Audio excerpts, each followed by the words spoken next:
आपको एमबीबीएस करना ही है, फिर दुनिया चाहे कुछ भी कहे। हाई स्कोर किया है 661। और आज ओके। उन्हीं के चलते मैं कामयाब बना हूँ। फिर भी जैसे मैं यस। कैलकुलेट किया था, जितने मैं एक्सपेक्टेड किया था कि मेरे मार्क्स इतने आएंगे एग्ज़ाम के बाद, उतने मेरे एक्यूरेट मार्क्स आए हैं। मेरी कुछ अलग स्ट्रेटेजीज होती थी। अगर आप यस। ये मेहनत कर रहे हैं लेकिन आपको मेहनत का फल निकल ही नहीं रहा, तो एक तो हो सकता है कि आप मेहनत ही गलत डायरेक्शन में कर रहे हैं, या फिर आपको वो चीज़ करनी ही नहीं है। आपका गोल सबसे पहले फिक्स होना चाहिए कि आपको जस्ट सिलेक्शन चाहिए किसी भी कॉलेज में अरे गरे, या फिर एक स्टैंडर्ड कॉलेज में चाहिए। तो बहुत बड़ा पॉइंट है और बहुत बड़ी प्रॉब्लम हो सकती है स्टूडेंट के दरम्यान। मतलब जब तक आपको एमबीबीएस नहीं मिलेगा तब तक आपको ट्राई करना है।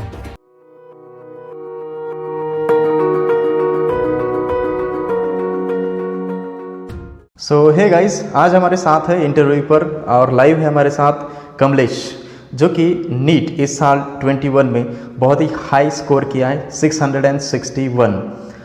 आज हम मिलना चाहेंगे और जानना चाहेंगे जितने भी एक्सपीरियंस रहे हैं और इतनी बड़ी सक्सेस कैसे मिली है, वो सारा हम सीक्रेट्स और सारे टिप्स आपके साथ शेयर करेंगे। हाय कमलेश। Hi sir.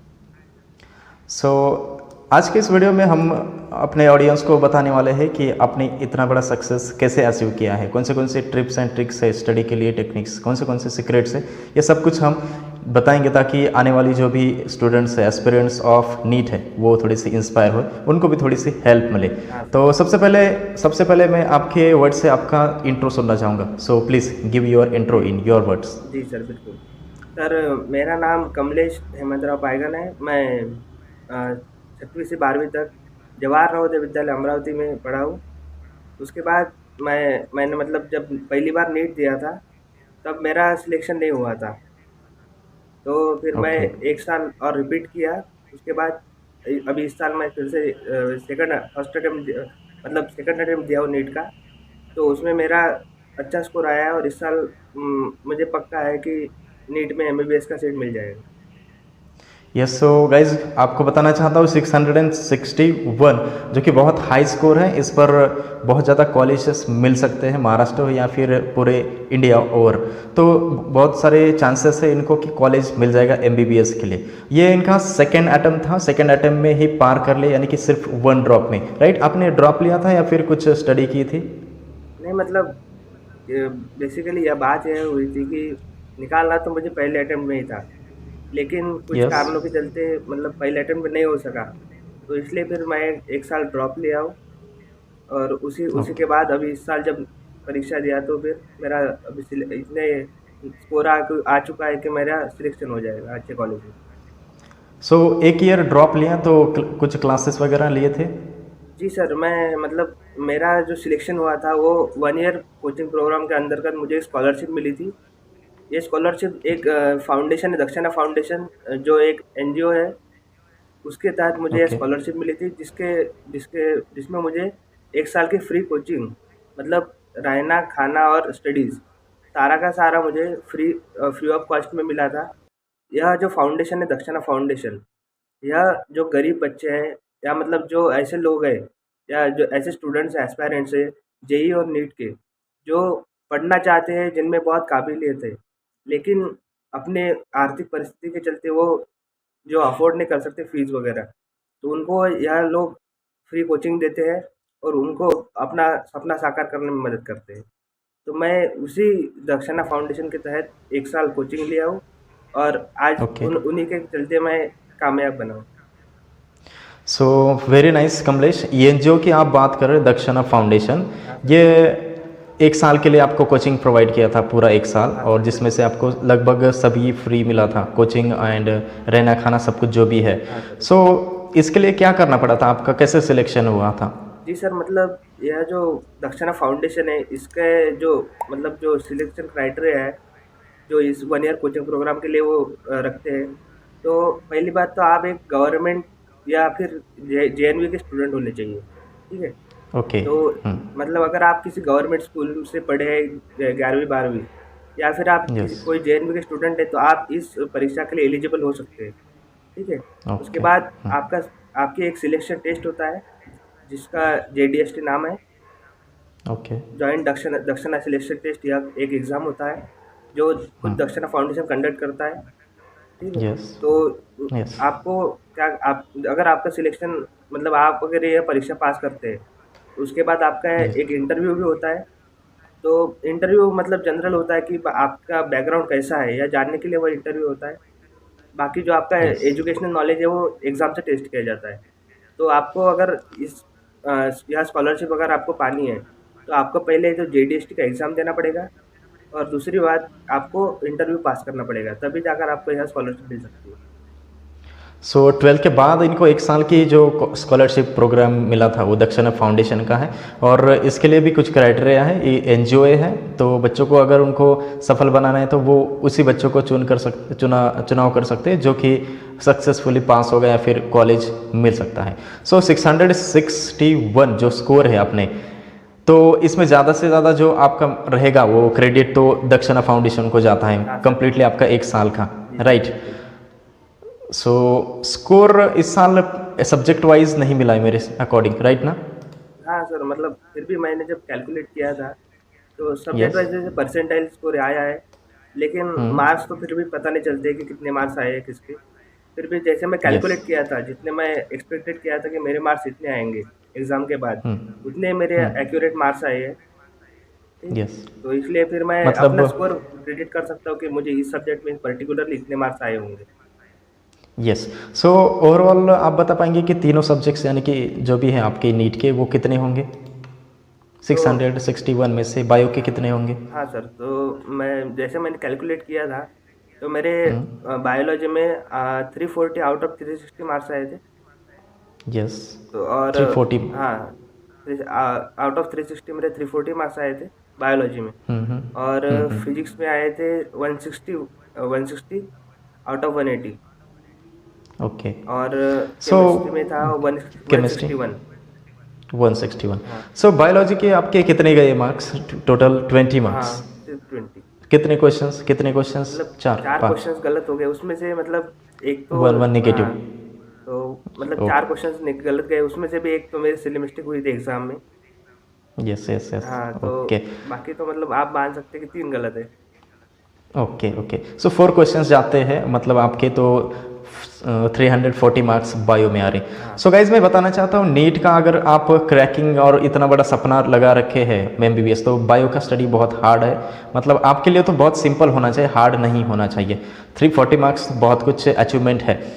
सो इसके लिए आपने कितना घंटा स्टडी किया था according to your complete schedule बता जाए तो? तो अगर मैं बोलना चाहूँ तो मेरे लिए जो था बायोलॉजी मेरे लिए हार्ड सब्जेक्ट बन गया था।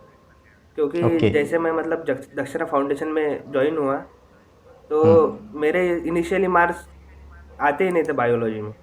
मेरे हम्म। दोस्त आउट ऑफ 360 कभी कभी 200 कभी 250 इतने नंबर्स आते थे। तो फिर मैं हम्म। डिप्रेशन में चला जाता था कभी कभी कि यार मुझे तो हम्म। नीट निकालना है। और अगर मुझे हम्म। नीट निकालना है तो बायोलॉजी को तो हाफ वेटेज है पूरे एग्ज़ाम का। हम्म।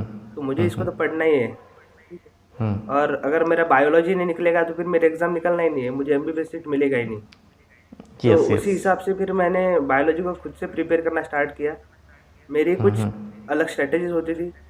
तो मैंने मतलब यस। जो भी मेरा दिन का जितना भी समय होता था, जो भी मैं जितना टाइम पढ़ता था, उसमें से मैं पर्टिकुलरली 4 से 5 घंटे फिक्स बायोलॉजी के लिए देने लगा। ओके। जो भी मुझे एक्स्ट्रा टाइम मिलता था हम्म। किसी दिन, मतलब एक शेड्यूल तो फिक्स था लेकिन उसमें से भी कभी कभी कुछ एक्स्ट्रा टाइम हमें मिल जाता था, तो उसमें भी फिर मैं बायोलॉजी को प्रेफर करता था क्योंकि मेरा बायोलॉजी वीक था। और मुझे पता था कि अगर ओके। बायोलॉजी इंप्रूव नहीं हुआ तो फिर एग्ज़ाम में सिलेक्शन भी पाना बहुत ही हार्ड हो जाएगा। Yes, right. Yes, yes. So scoring subject आपका इस साल का वो बायो रहा है, राइट ना? हाँ ठीक। सो जितना भी आपको हार्ड लगता था वो आपने खुद इसको स्ट्रैटेजीज यूज़ करके आसान बना लिया। सो कितने घंटे दिए आपने? 4 से 5 ईच डे हाँ, मतलब सिर्फ बायोलॉजी के डेली लिए? 4, अगर आपको बायोलॉजी में अच्छा स्कोर लाना है तो आपको मतलब कोई भी एस्पायरेंट हो, वो कितना भी होशियार हो, उसको डेली ओके। 4 से 5 घंटे बायोलॉजी पढ़नी पढ़नी पड़ेगी। क्योंकि यस। बायोलॉजी आपको पहली बार लोग पढ़ेंगे कोई भी तो उसको लगेगा कि यार इतना छोटा है। लेकिन जैसे जैसे वो उसकी मल्टीपल टाइम्स रीडिंग लेगा तो उसको समझ ही नहीं आएगा कि कितना सारा है इसमें। Yes yes yes right.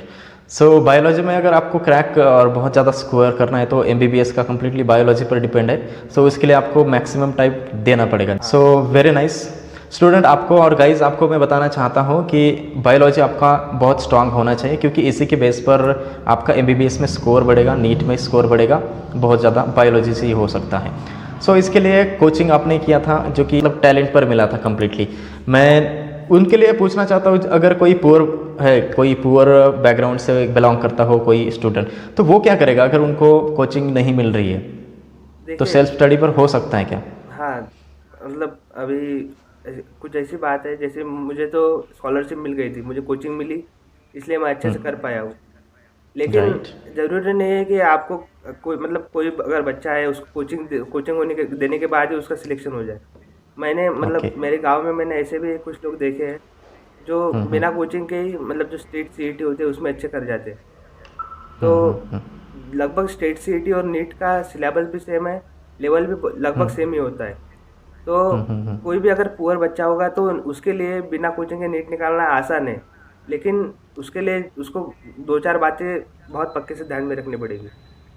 जैसे कि अगर मैं, वो क्या शेयर करना चाहेंगे आप? हाँ, तो बिल्कुल मैं बताना चाहूँगा कि उसको पहली बात तो पता होना चाहिए कि अब हमको कॉलेज किस जाना है। अगर आपको ओके। कोई भी गवर्नमेंट कॉलेज चलेगा तो आपको उसी के अनुसार पढ़ाई करना है।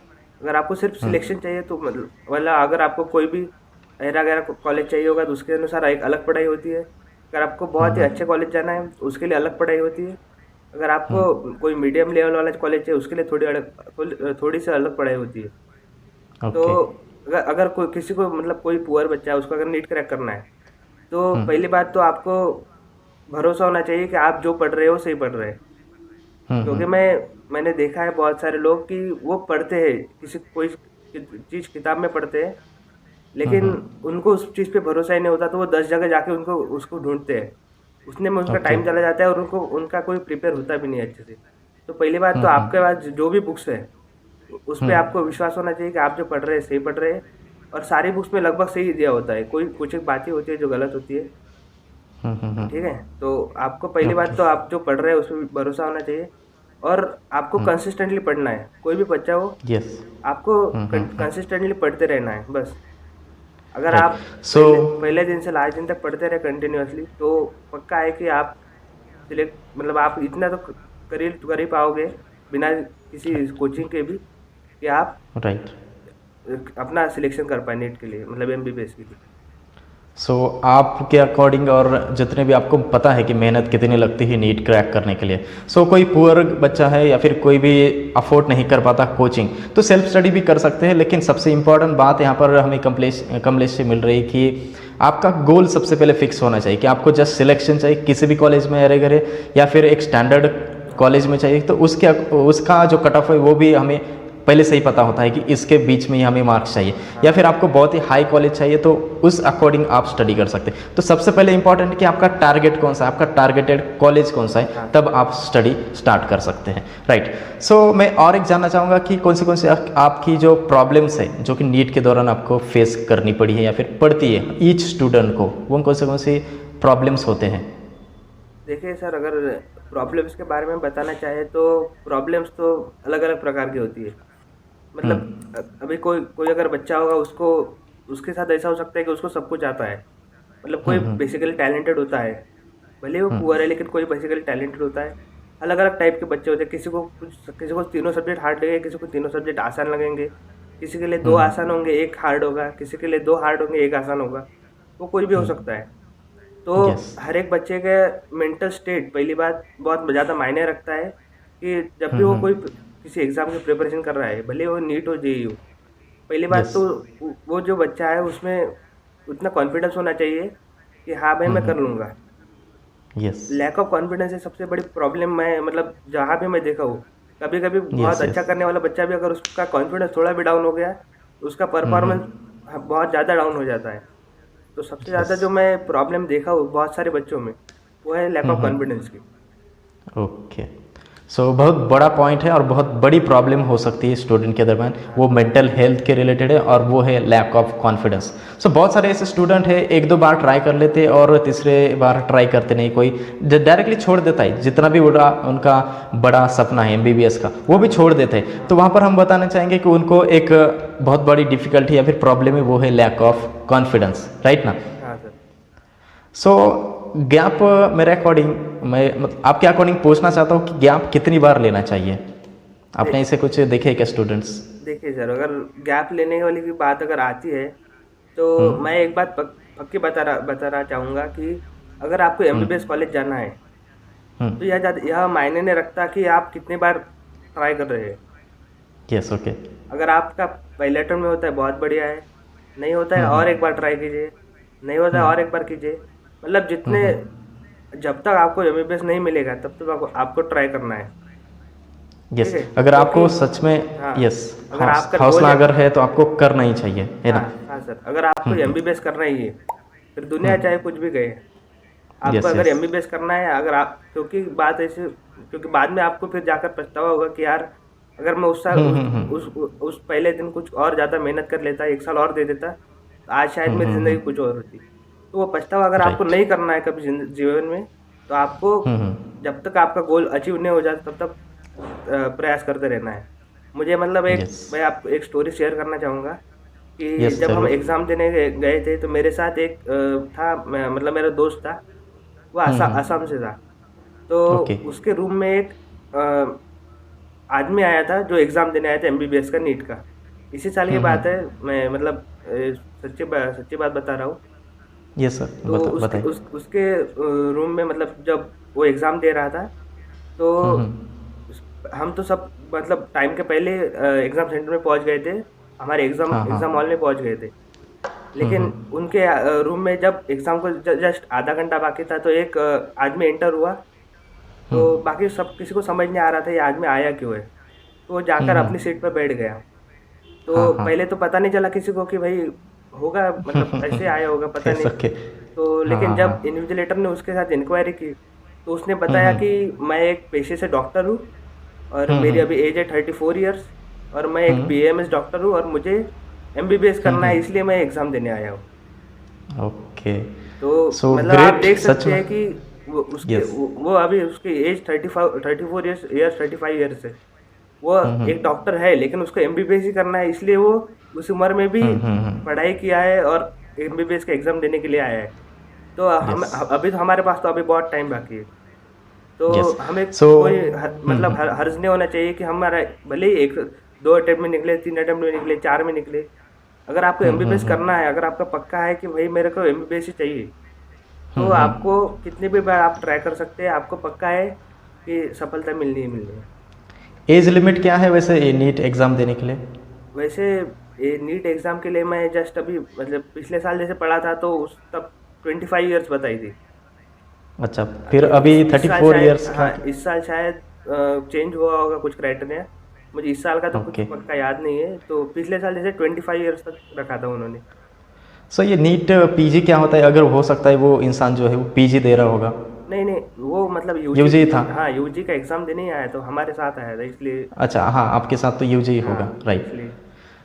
सो गाइस, एक क्वेश्चन पूछा था मैंने कि गैप हम कितनी बार ले सकते हैं। तो इस पर्टिकुलर स्टोरी से जो कमलेश ने हमारे साथ शेयर की, जो कि 34 ईयर्स का बीएचएम इस पर्टिकुलर डॉक्टर था और उसको एमबीबीएस की ही चाहत थी, तो तब जाकर वो एग्ज़ाम दे रहा है 34 ईयर्स की एज में। तो हम इससे अंदाजा और इससे सीख सकते हैं कुछ, तो गैप हमें उतनी बार लेना चाहिए जब तक हम सफल नहीं हो जाते। सो यही है कि आप गैप कितनी बार लेना चाहोगे, क्योंकि वैसे बहुत सारे कमेंट्स मिलेंगे इस वीडियो को नीचे, गैप कितनी बार लेना चाहिए। तो गैप लेने का जो टाइम है वो अनलिमिटेड है, आप जब तक नहीं होता है साल साल ले सकते हैं, लेकिन ईच टाइम आपको कुछ तो इम्प्रूवमेंट करना पड़ेगा, तब बोल सकते हैं कि हाँ मैं अगले साल भी इम्प्रूवमेंट कर रहा हूँ, या फिर पर्टिकुलर गैप लेने की कुछ तो चाह होनी चाहिए। हाँ, इस बात पर मैं एक कहना चाहूँगा कि अगर आपने आपने पहले साल एग्ज़ाम दिया, आपका स्कोर 200 आया है, ठीक है। यस, आपने राइट। नेक्स्ट हाँ, टाइम दिया, आपको स्कोर अगर 300 बढ़ आया, रहा है। पेपर लेवल पेपर लेवल की बात मैं मान रहा हूँ कि सेम पेपर लेवल आ रहा है हर साल।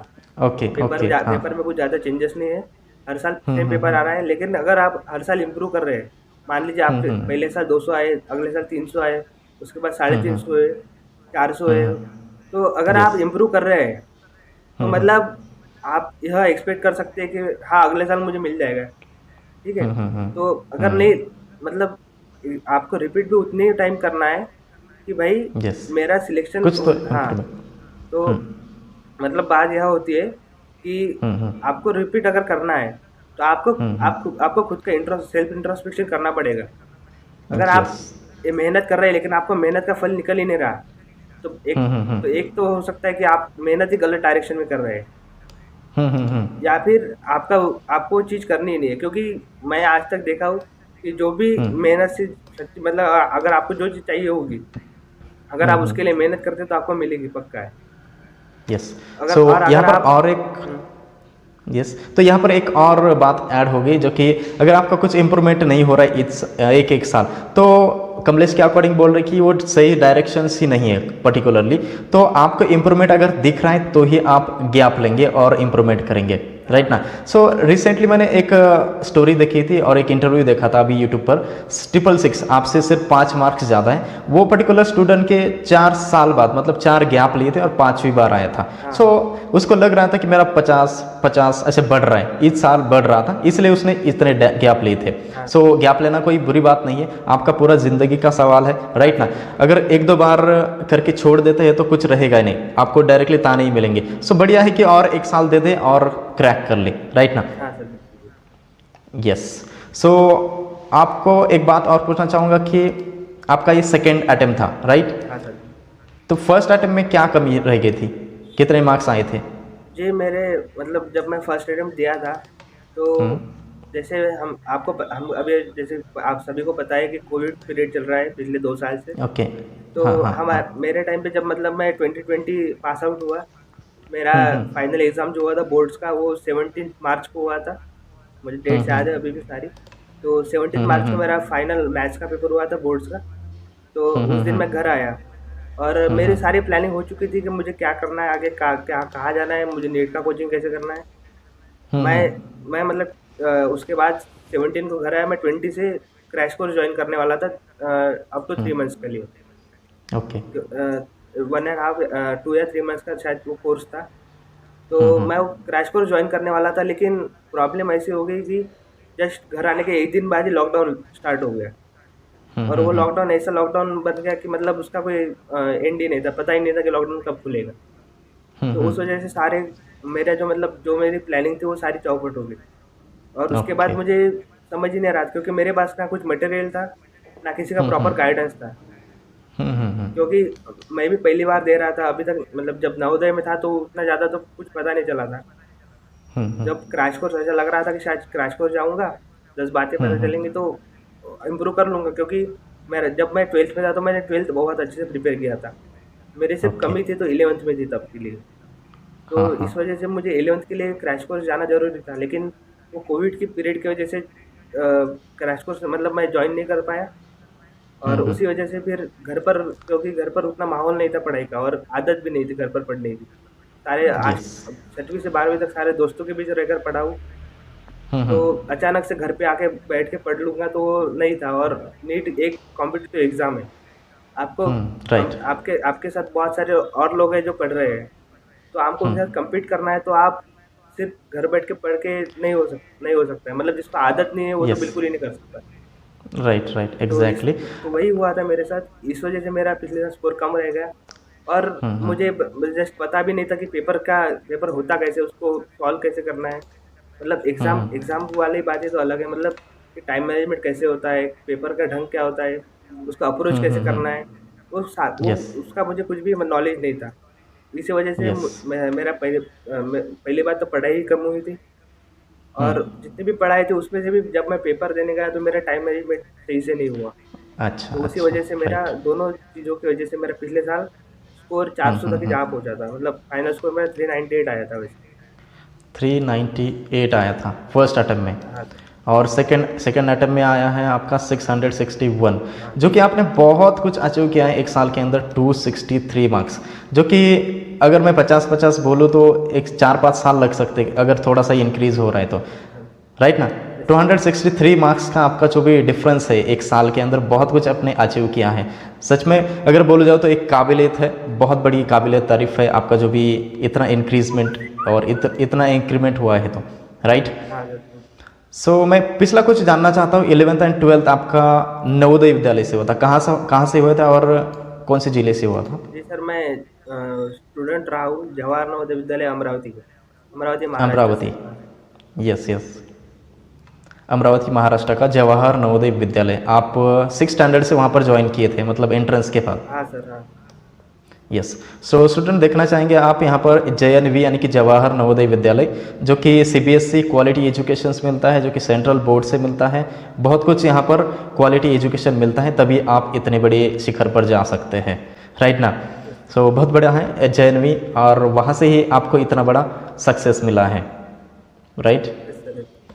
सो डिफ़िकल्टी लेवल क्या था इस साल का नीट के पेपर का? बहुत ज़्यादा मैंने पढ़ा भी था, जब रिजल्ट जब एग्ज़ाम हो गई थी जस्ट 12 सितंबर को, उसके बाद बहुत ज़्यादा ऐसे चल रहा था कि फिजिक्स का हार्ड है, पर्टिकुलर जूलॉजी हार्ड है। तो आपके अकॉर्डिंग कैसा था? जी सर, मैं भी मतलब मैं एक बात जनरल व्यू में बोल रहा हूँ कि फिजिक्स का पेपर अगर कोई 2020 का पेपर देखा है और उसके बाद वो 2021 का पेपर देने गया है कोई भी बच्चा, तो वो पक्का है कि वो बोलेगा कि 2021 का पेपर हार्ड आया था फिजिक्स का। हालांकि ओके। अगर मैं खुद के व्यू से बोलूँ तो मुझे हार्ड नहीं लगा था फिजिक्स बिल्कुल ही, क्योंकि हाँ मेरा हाँ। फिजिक्स पहले से ही स्ट्रॉन्ग सब्जेक्ट रहा है और मैं बहुत ज़्यादा पढ़ा भी था उस सब्जेक्ट को, तो इसलिए मेरे खुद के लिए तो हार्ड नहीं था। लेकिन इन ओके। जनरल व्यू अगर कोई 2020 का और 2021 का अगर दोनों पेपर को अगर कोई एनालाइज करेगा, तो पक्की यस। बात है कि वो बोलेगा कि 2020 का पेपर हार्ड था है करके। और एक्चुअली में अच्छा। थोड़ा सा हार्ड था भी, क्योंकि अगर हम एनालिसिस करते हैं इसी प्रकार से, तो उसमें लेंथी कैलकुलेशंस थी पहली बात, और क्वेश्चंस की यस। लेंथ बहुत ज़्यादा लंबी थी। यस। तो इसी दो सो वजह सच से, में। और बच्चों का क्या हुआ है कि पेपर में टाइम मैनेजमेंट नहीं हो पाया उसी वजह से। तो राइट इसलिए राइट बच्चों राइट। का ओवरऑल व्यू इस तरफ चला गया कि पेपर हार्ड आया था। वैसे जिसने पढ़ाई किया, क्योंकि आपने अभी मतलब नीट का रिजल्ट आ चुका है, तो आपने देखा है कि बहुत सारे बच्चों ने 720 आउट ऑफ 720 भी स्कोर किया है, 715 भी स्कोर किया है। तो यस यस उनके राइट। लिए आप मतलब इसलिए आप बोल ही नहीं सकते कि पेपर हार्ड आया, क्योंकि उनके लिए, क्योंकि उन्होंने तो स्कोर किया है परफेक्ट। हाँ ना, तो हाँ ना, उन किसी ने अगर करके देखा है तो हम ओवरऑल थोड़ी बोल सकते हैं, हाँ, एवरेज थोड़ी बोल सकते हैं। तो कोई इसीलिए करने वाले भी है। हाँ, तो इसलिए पेपर उतना हार्ड नहीं था। लेकिन इन जनरल भी अगर सारे बच्चों को लेके चलेंगे तो जनरली हाँ। हाँ, क्योंकि इन जनरल में 2020 से हार्ड था। Yes yes yes. Average student के लिए हार्ड था हाँ, पेपर, जो हाँ, फिजिक्स का, और टाइम मैनेजमेंट नहीं हो पाया है। तो हाँ। आपने कैसे टाइम मैनेजमेंट किया है? कुछ फॉर्मूलेज बताएंगे, जैसे कि आपने क्या सीक्रेट्स यूज़ किए, टाइम मैनेजमेंट कितना अच्छा हो पाया आपका, तो कुछ बताएंगे आपको? जी सर, मतलब टाइम मैनेजमेंट मैं पहले से करता आ रहा हूँ। मतलब पेपर जो कोई भी अच्छा जो एस्पायरेंट होता है, उसको तो पहली बात आना चाहिए कि हमारा जो एग्ज़ाम टाइम है, उसी विद इन टाइम लिमिट में हमको वैसे टाइम से थोड़ा सा पहले हमारा पेपर ख़त्म करना है। तो किसी भी अगर एस्पायरेंट को अपने एग्ज़ाम क्लियर करना है, तो उसको तो सबसे पहले इम्पोर्टेंटली टाइम मैनेजमेंट आना चाहिए। यस तो राइट। मैंने जो टाइम मैनेजमेंट किया था पहले से, तो जो भी नीट एस्पायरेंट होगा उसके लिए तो भी फिक्स पहली बात तो होना चाहिए कि मैं कौन सा सीक्वेंस फॉलो करूँगा। एग्ज़ाम में हमको 3 सब्जेक्ट होते हैं, सबसे ज़्यादा वेटेज बायोलॉजी का होता है, फिर बाकी केमिस्ट्री फिजिक्स का सेम वेटेज होता है। तो यस। जब भी हम मतलब पेपर अप्रोच करते हैं, तो मतलब 99% जो स्टूडेंट है या एस्पायरेंट्स है, वो स्टार्ट करते हैं बायोलॉजी से। यस। तो अगर आपको विद इन टाइम लिमिट अगर आपका पेपर ख़त्म करना है, तो आपको इस मतलब बायोलॉजी आपका बहुत परफेक्टली रेडी होना चाहिए, और आपको एट मोस्ट जो भी एक्चुअल पेपर होगा उसमें आपको 45 मिनट्स के अंदर ही बायोलॉजी खत्म करना है। 90 ओके, क्वेश्चंस। 45 मिनट्स के हाँ, अंदर। 45 मिनट्स, अब एट मोस्ट 45 मिनट्स, उससे ज़्यादा आपको नहीं लगना चाहिए। क्योंकि बायोलॉजी ओके, क्या होता बाकी है, का समय। आपको देखकर टिक करने की वाली बात होती है।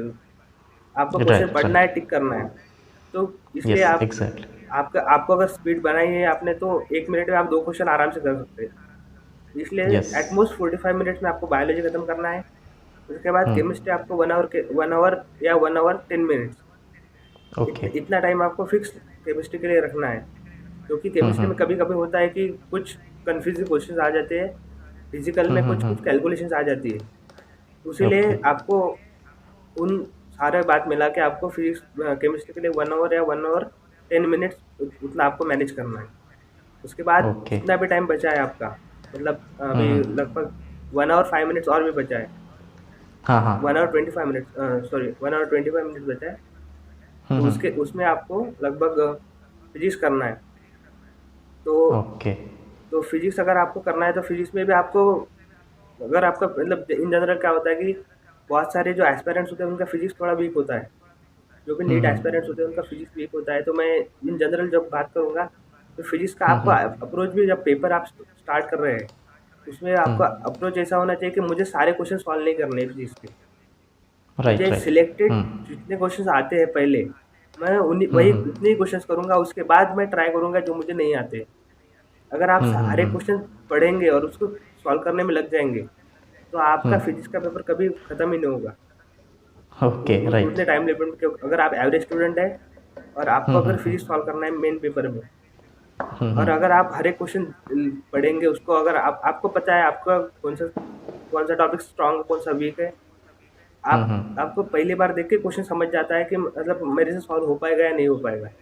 अगर आप हुँ, मेन हुँ। पेपर में ऐसे क्वेश्चन लेकर बैठ जाते हैं कि आपसे जो नहीं बन रहे, तो फिर हुँ। आपका फिजिक्स का पेपर खत्म नहीं होगा। इसलिए आपको टाइम मैनेज ऐसे करना है कि बायो तो हुँ, सबसे हुँ। पहले करना है, उसके बाद यस, केमिस्ट्री करना है, और उसके यस, बाद राइट। फिजिक्स जब आप करेंगे तो फिजिक्स में भी जो क्वेश्चंस आपको कॉन्फिडेंटली आते हैं या जो टॉपिक्स हुँ, आपने हुँ। अच्छे से पढ़े हुए उन्हीं क्वेश्चंस को करना है पहले, पहले अटेम्प्ट में। उसके यस, बाद अगर आपके पास टाइम बचता है तो फिर यस। जो आपको हार्ड लग रहे थे क्वेश्चंस या फिर जो आपने स्किप कर दिए थे, हुँ, हुँ। फिर से उसके उसको बाद चेक उनको करना। उसके बाद उन पर जाना है और उसको एक ओवरलुक करना है, अगर आपसे बन पाते हैं या नहीं।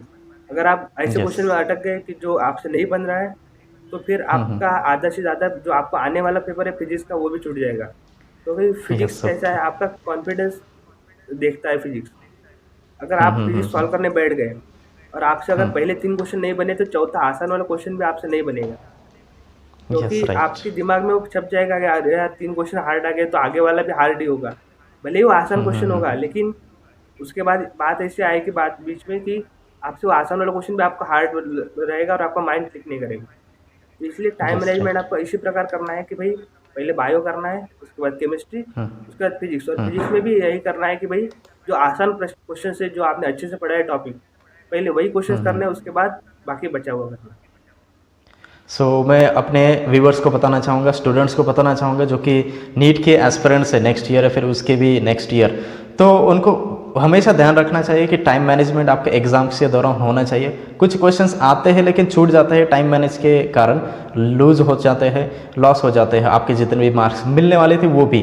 सबसे पहले हम यहाँ से 3 बातें सीखे हैं कमलेश से कि 45 मिनट्स बायोलॉजी के लिए देना चाहिए और जितने भी बचे हैं, टोटल 3 आवर्स होते हैं, राइट ना? 180 मिनट्स होते। रिमेनिंग जितने भी मिनट्स है वो हाफ हाफ अगर करते हैं केमिस्ट्री एंड फिजिक्स के लिए तो भी सही रहेगा।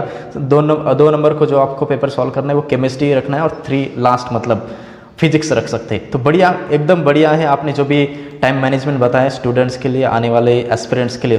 एकदम से गजब का आपने टाइम मैनेजमेंट किया है और बहुत ज़्यादा आपका पेपर सॉल्व हो सकता है अगर इस वे में आप step by step paper solve करेंगे तो। सो और मैं जानना चाहूँगा कि आपके बैकग्राउंड, आपका फैमिली बैकग्राउंड कैसा है? जी सर, घर में तो मतलब मेरी मम्मी है, पापा हुँ, तो मतलब पापा नहीं है, हमारे अंकल है। तो हुँ, वही हुँ। हमारा मतलब घर चलाते हैं। घर पे कुछ 2 ढाई एकड़ की खेती है, हुँ, उसमें ही हुँ। हमारा मतलब उपज होता है। घर में एक अंकल हमारे मतलब एक वर्क शॉप में काम करते हैं डेली यस। बेसिस पर, और हुँ, हुँ, हुँ। मम्मी मम्मी खेत में थोड़ा सा काम करते हैं बस। ओके, तो आपका छोटा-सा परिवार है जहाँ पर लिमिटेड फाइनेंशियल राइट जो भी मिलता है वो हाँ लिमिटेड सर। है। हाँ सर। यस, आपसे बड़ा कोई है या फिर आप ही बड़े हैं? नहीं सर, मतलब मेरे मैं ही घर घर का बड़ा हूँ। मतलब घर के मेरे से, आप ही हाँ, बड़े हैं? मतलब मेरे से छोटा एक और मुझे भाई है, हुँ, हुँ, हुँ। बाकी और कोई नहीं। Really really inspiration for all, जितने भी आपके फैमिली मेम्बर्स हैं उनके लिए भी और रिलेटिव्स के लिए और आपके फ्रेंड्स के लिए भी आपने जो कर दिखाया है। आने वाले में आप क्या चूज़ करने वाले जो भी आप एमबीबीएस कोर्स करने वाले हैं? आगे चल के क्या करेंगे? जी सर, मतलब अभी तो एमबीबीएस स्टार्ट भी नहीं हुआ है। वैसे मैं सोचा तो हूँ कि हुँ, मुझे हुँ। एमबीबीएस के बाद एमएस करना है, एमएस, ओके। मास्टर्स इन हाँ। सर्जरी करना है। उसमें मेरा हाँ हाँ। पर्टिकुलरली मुझे न्यूरो सर्जरी की तरफ जाना है। न्यूरो। हाँ सर। ओके। सो आपको कैसा लगा जब आपका अचानक से स्कोर डिक्लेयर हो? वैसे तो पहले से आपने रिजल्ट कर लिया होगा अपने मन से आंसर की के अनुसार, हाँ लेकिन सर। आपका जब रिजल्ट आया हाथ में, आपका जो स्कोर कार्ड, तब आपको और आपके फैमिली को कैसा प्रतीत हुआ? जी सर, मतलब मैं कैलकुलेट जो है से पहले कर ही लिया था मेरा स्कोर। और हम्म। जब घर पर आया और मतलब बहुत दिनों बाद घर आया था क्योंकि वहाँ कोचिंग में था एक साथ। उसके बाद जब घर आया तो घर बताया कि भाई पेपर अच्छा हुआ है। हम्म तो हम्म। पेरेंट्स उतने ज़्यादा खुश नहीं दिखे मुझे। अच्छा। मतलब हाँ हाँ। मैं बोला कि स्कोर आया, अच्छा स्कोर आएगा, बताया। अब पेरेंट्स को वैसे स्कोर हम्म। वगैरह स्कोर के बारे में ज़्यादा कुछ पता नहीं है। तो मतलब तब तब पता नहीं था कि भाई स्कोर कितना आने के बाद क्या हो सकता है, कौन सा कॉलेज मिल सकता है, वो पेरेंट्स को ज़्यादा आइडिया नहीं है। मुझे अच्छा पता था कि अच्छा। मेरा हाँ स्कोर हाँ। अच्छा आएगा। तो लेकिन मैं पेरेंट्स को बताया तो पेरेंट्स मुझे एक ही बात बोलते थे कि जब तक मतलब रिजल्ट पर नहीं आए देखेंगे हम। तो हम हाँ। हमको राइट। मतलब हमको सही लगेगा नहीं। तो इसलिए फिर मैं राइट राइट। और इस साल बात ही ऐसी हुई कि मतलब रिजल्ट 15 से 20 दिन डिले हो चुका है। तो उसमें हमारा भी टेंशन बढ़ गया था। पेरेंट्स हमको रोज पूछते थे कि हाँ भाई हाँ रिजल्ट हाँ। आया है नहीं आया, रिजल्ट आया नहीं आया। तो जब रिजल्ट जिस दिन आया तो मेल पर रिजल्ट आया था पहली बार। तो यस। जब हाँ। रिजल्ट आया, जब मैं देखा तो मेरा स्कोर उतना ही था जितना एक्सपेक्टेड था। तो हम्म। जब मैं पेरेंट्स को बताया कि रिजल्ट आ गया तो पेरेंट्स के बहुत ही अलग रिएक्शंस थे। मतलब हाँ सभी हाँ हाँ। बहुत खुश थे। चौंक गए एकदम से। हाँ सर। Yes right. और जो भी अभी रिसेंटली मतलब इस साल से या फिर नेक्स्ट ईयर से जो भी चालू करने वाले हैं एमबीबीएस या फिर देने वाले हैं, 10th के बाद 11th के बाद ही प्रिपरेशन करें या फिर 12th के बाद करें? जी सर, मतलब जिसको भी जो भी एस्पायरेंट होगा, नीट एस्पायरेंट, जेई एस्पायरेंट, उसको 11th से ही मैं चाहूँगा कि वो अपनी प्रिपरेशन स्टार्ट कर दे। यस, क्योंकि 11th से ही स्टार्ट कर दे, हाँ, राइट। क्योंकि आपका जो सिलेबस है एग्ज़ाम के लिए, वो 11th और 11 11th और ट्वेल्थ है। 12th ही है। आपको कोई स्पेशल सिलेबस पढ़ना ही नहीं है। जो भी आप सीबीएसई में 11th-12th का सिलेबस होता है, वही नीट या जेईई एस्पिरेंट्स के लिए सिलेबस होता है। तो राइट। अगर आपको जे नीट या जेईई डबल ई की प्रिपरेशन स्टार्ट करनी है, तो आपको 11th के फर्स्ट डे से फर्स्ट डे आपको 11th के फर्स्ट डे से ही पूरा का पूरा आपका प्रिपरेशन, आपका प्लानिंग बन जाना चाहिए कि मुझे कितने टाइम क्या पढ़ना है, मेरा गोल क्या है। आपको आपको क्योंकि हर एक का कुछ ना कोई ड्रीम कॉलेज होता है। पहले हाँ मेरा राइट राइट। हाँ, पहले जब मैं स्टार्ट किया था तो मुझे लगता था यार कोई गवर्नमेंट मेडिकल कॉलेज मिल जाए बहुत हो जाएगा। लेकिन उसके राइट। बाद पता चला कि यार हम तो इसके लिए नहीं बने हैं। हम और ज़्यादा इम्प्रूव कर राइट सकते हैं अच्छे से, और हम किसी अच्छे अच्छे कॉलेज में भी जा सकते हैं। उसी राइट। उसी लिए हम फिर हमारा मेरा अप्रोच चेंज हुआ, मेरा स्टडीज़ चेंज हुआ। तो जब भी आप कोई बात मतलब अगर अगर आप नीट एस्पिरेंट है तो ये आपको तो एमबीबीएस जाना है मतलब। तो अगर आपको एमबीबीएस जाना है तो आपका कोई ड्रीम कॉलेज होगा, तो आपको उसी ड्रीम कॉलेज के अनुसार प्रिपरेशन स्टार्ट करना है। राइट आपको फर्स्ट डे एग्जैक्टली। से आपके पास प्लानिंग होना चाहिए, पर्टिकुलर प्लानिंग होना चाहिए, अप्रोच होनी चाहिए एक बढ़िया सी कि भाई अगर मैं इस प्रकार करूँगा तो मैं सही सही जगह पहुँच जाऊँगा। अगर आपका राइट पर्टिकुलर एग्जैक्टली। प्लानिंग है और आप उसी पर मेहनत कर रहे हैं, तो आई एम श्योर कि आप वो उन्हीं फर्स्ट मतलब 11th-12th के जो आप जितना भी आपने पढ़ाई किया है, उसमें ही आपका नीट का सिलेक्शन हो जाएगा। Yes right. तो फर्स्ट अटेम्प्ट में अगर आपको क्लियर करना है गाइस, बताना चाहता हूँ ऑडियंस को हमारे, बताना चाहता हूँ, तो 11th के फर्स्ट दिन से अगर करते हो तो 12th के डायरेक्टली आप एग्ज़ाम के बेसिस पर फर्स्ट अटेम्प्ट में भी आपका क्रैक हो सकता है नीट, और एमबीबीएस आप चले जा सकते हैं। सो लास्टली मैं आपको सच में रियलिटी में बताना चाहूँगा, बहुत कुछ सीखा है मैंने भी आज। देखा जाए तो इतना बड़ा टाइम टेबल, इतना बड़ा मैनेजमेंट, और सेकेंड अटेम्प्ट में ही इतना कुछ इतना इंक्रीजमेंट होता ही, लेकिन आपने करके दिखाया है। और अनएक्सपेक्टेड फैमिली को भी हुआ है कि बहुत ज़्यादा बढ़ गए हैं। वैसे तो 398 से मैक्सिमम 450 के आसपास जाते हैं स्टूडेंट, लेकिन आप इतना बड़ा अचीव कर पाए हैं, इतना बड़ा बाउंस लिया है, सो बहुत बड़ी बात है। सो लास्ट में आपसे एक ही क्वेश्चन करूंगा कि which message would you like to share with our new aspirants of MBBS या फिर नीट, जो भी जिनके मन में है मेडिकल के रिलेटेड, तो उनके लिए आपका लास्ट मैसेज क्या रहेगा? जी सर, मैं लास्ट में तो सभी के लिए एक ही मैसेज छोड़ना चाहूँगा कि आप आप जितने भी लोग हैं मतलब जिनको भी एमबीबीएस करना है, नीट के एग्ज़ाम दे रहे हैं आप, देना चाहते हैं, आप प्रिपेयर कर रहे हैं, तो पहली बात तो आपका गोल फिक्स होना चाहिए। आपको गोल से डगमगाना ही नहीं है, आपका गोल फिक्स होना चाहिए आपके आँखों के सामने। जब भी आप अपने आगे देखेंगे, तो आपको पता होना चाहिए कि हाँ, मुझे एमबीबीएस ही करना है। रोज़ सुबह जब आप उठे तो आपके दिमाग में एक ही बात चलनी चाहिए कि हाँ, आज मुझे दिन भर में मेरा जो गोल है, मुझे एमबीबीएस कॉलेज जाना है, तो आपको उसी के लिए प्रिपेयर होना है। आपका पहली बात गोल बहुत ही ज़्यादा फिक्स होना चाहिए। अगर आपका गोल फिक्स है, तो उसी के अकॉर्डिंग आपकी मेहनत भी उसी डायरेक्शन में जाएगी। अगर आपका गोल फिक्स नहीं है, किसी के दिमाग में चलता है, आज चलता है कि आज मैं एमबीबीएस करूँगा, कल बोलेगा मैं आज इंजीनियरिंग की तरफ जाऊँगा, तो वो ना ढंग का इंजीनियर बन पाएगा, ना वो डॉक्टर बन पाएगा, वो कहीं बीच में लटक जाएगा। तो सबसे इम्पोर्टेंट तो मैं सभी के लिए बोलूँगा कि आपका गोल बहुत ज़्यादा फिक्स होना चाहिए। और आप सबसे बहुत जो बेसिक बात है कि आपको खुद पर भरोसा होना चाहिए। आप जो भी कर रहे हैं वो सही कर रहे हैं आप, क्योंकि हर एक के पास एक कैपेबिलिटी होती है डिसीजन मेकिंग यस, की, राइट, और राइट, मेहनत हर कोई करता है। तो आपको यस, खुद राइट, पर भरोसा होना चाहिए कि हाँ, मैं कर लूँगा। अगर हम्म, आप में सेल्फ रिस्पेक्ट है, अगर आपको सेल्फ कॉन्फिडेंस है, तो पक्का है कि हम्म, आप कितनी भी मतलब आपकी कोई भी कंडीशन हो, आप भले ही पुअर बैकग्राउंड हो, कुछ भी हो, यस, तो आप हम्म, आई एम श्योर कि हर कोई, अगर आप उसमें सेल्फ कॉन्फिडेंस है और उसका गोल अगर फिक्स है, तो हम्म, बाकी कोई चीज़ें मायने नहीं रखती कि कि उसका परिवार कैसा हो, किस बैकग्राउंड से आया है, या उसके रिसोर्सेज का उसको बहुत ज़्यादा रिसोर्सेज मिले या नहीं मिले, वो कुछ मायने नहीं हम्म, रखता। अगर उसका गोल फिक्स है और वो मेहनत करता है कड़ी उसी डायरेक्शन में, तो आई एम श्योर कि वो सक्सेसफुल हो जाएगा। यस। सो बहुत बड़ा मैसेज है आपने जो भी दिया है। एक लाइन में अगर मैं सम अप करना चाहूँगा तो गोल फिक्स होना चाहिए, यानी कि आपके अंदर जुनून होना चाहिए, आपके अंदर वो जो आपने फिक्स किया है वही उसी में जीना पड़ेगा आपको। 11 स्टैंडर्ड से या फिर 12 स्टैंडर्ड से जब भी आपके मन में पनकता है कि नीट एग्जाम क्रैक करना है, सो आपको उसी में जीना है। आपको फालतू दूसरा कुछ थॉट्स, दूसरा करियर मन में लाना ही नहीं है। अगर एक बार सेट किया तो उसी में जियो, आप 100% सक्सेसफुल हो जाओगे। सो यही हमारे कमलेश से सीखने को मिला है, जो कि एक्सपीरियंस बहुत ज़्यादा है। एक साल के अंदर इतना कुछ सीखे, इतना कुछ हमें गाइडेंस कर पाए, तो एग्जैक्टली वो क्या क्या मेहनत किए होंगे, क्या क्या उन्होंने प्रैक्टिसेस की होगी, रिवीजन की होगी, वो तो आप जान ही सकते हैं। इतना बड़ा कॉन्फिडेंस, सेल्फ कॉन्फिडेंस है, और इतनी बातें अगर हमसे सिखा रहे और हमको दे रहे तो बहुत बड़ी बात है। सो कमलेश, मैं लास्ट में कहना चाहूँगा हमारे ऑडियंस की तरफ से बहुत बहुत बहुत, जितने भी आपने हमें जितने भी बातें सिखाई है, अपना जितना भी नॉलेज शेयर किया है और टिप्स एंड ट्रिक्स बताए हैं जो कि स्टडी के लिए होते हैं, तो एमबीबीएस के लिए या फिर नीट के लिए तो वो अप्लाई होंगे ही होंगे।